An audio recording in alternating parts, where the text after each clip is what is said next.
Hi guys, in this video I'm just going to go through how you can make a simple vector landscape using Adobe Illustrator. So in order to use the tools, just have a look at some of my other videos that explain each of them. But to lay out a landscape, that's what I'm going to go through in this video. So the first thing that's really important is to get your head around and to start using multiple layers. Okay? Don't have all of these objects in the one layer, because it's going to get very confusing, because your landscape should hopefully have a fair bit of detail in them.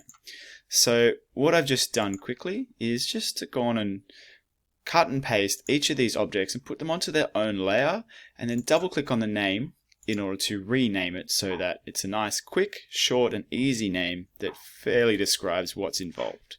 What we can do then is we can lock and unlock. I clicked and dragged to do multiple, or you can do individual ones.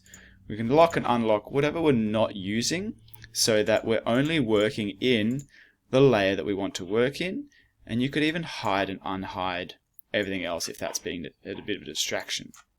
So to make a vector landscape, what I tell my students is I generally get you to work from the back to the front. So the background being the sky, working your way through, layer at a time, through to the foreground in the front, which are your trees.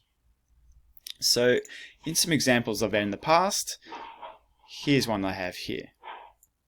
And that is this vector landscape where I've got this little fairy guy, sky in the background, a bit of sun, and just a few layers of as I'm going forwards.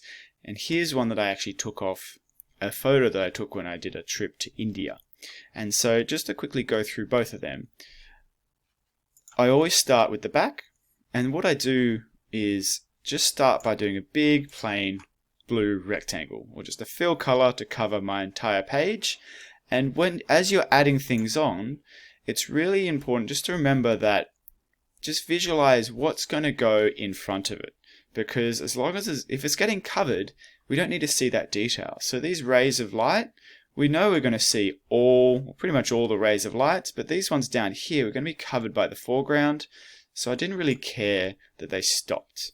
And really, that one isn't even spread out properly, but when you show everything, it doesn't matter because you don't see the other one.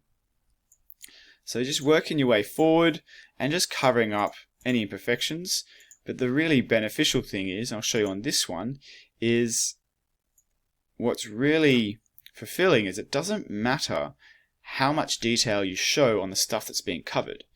So to start with my background, I just did a bit of a sunset, and I'm just working my way up with these different gradients, and all these colors, I actually use the color picker. So if I just unlock that one, I go eye to eyedrop, and I can actually pick a color that I picked off the actual photograph that I had. Unfortunately, that link's now disappeared.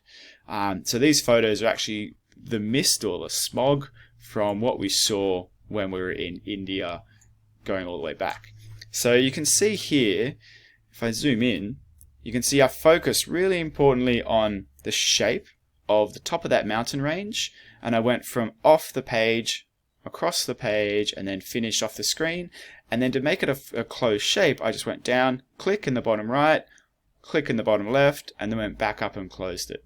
It does not matter what this bottom shape is. All that mattered was that top ridge line and enough below that when I showed the next one, you can see it actually got covered.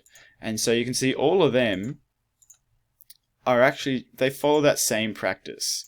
So when you really think about it, when we go print, so if I go Control P and print, it's going to crop off anything that goes outside that page boundary.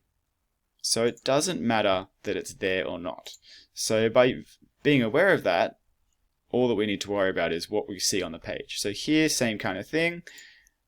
These ones only matter because they all get covered by this. So here I'm starting to draw some shapes of trees.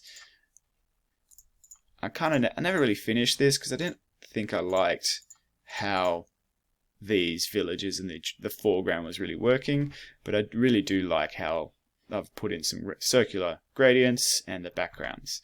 So here I've got a very simple design, and you can see the difference between these designs this design, and this one is here I just use a simple rectangle. Now there's this really straight horizon line that we need to work within. Now what I could do is I could use the pen tool and I could add anchor points, hover over that line till there's a little plus, and I can add anchor points which I could then go and use and modify. I could then convert, if you really want, using the anchor tool.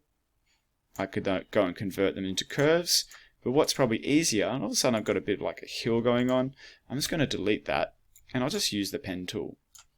Okay, so what I did was I did some curves,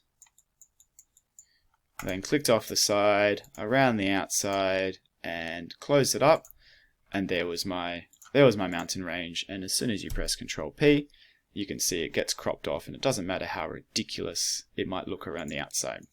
Okay, so for your vector landscapes, a few things to remember. Work from the back to the front, the background through to the foreground. Now your background's on the bottom of your layers. Use layers, and don't forget to just don't worry about what goes off the page. It's always going to get cropped. So use that to your advantage to manipulate and just move objects around, and only focus on what's going to be seen. So by working from the background to the foreground, we're covering up, we're showing the ridge lines of all the things that we're going to see, and the bottom edge doesn't matter because we've already got a sketch that we're working towards, and we go, you know what, let's just go and cover up the bottom edge with some more trees, and doesn't matter what the bottom looks like. Okay, so use layers and work from back to front. Thanks for watching.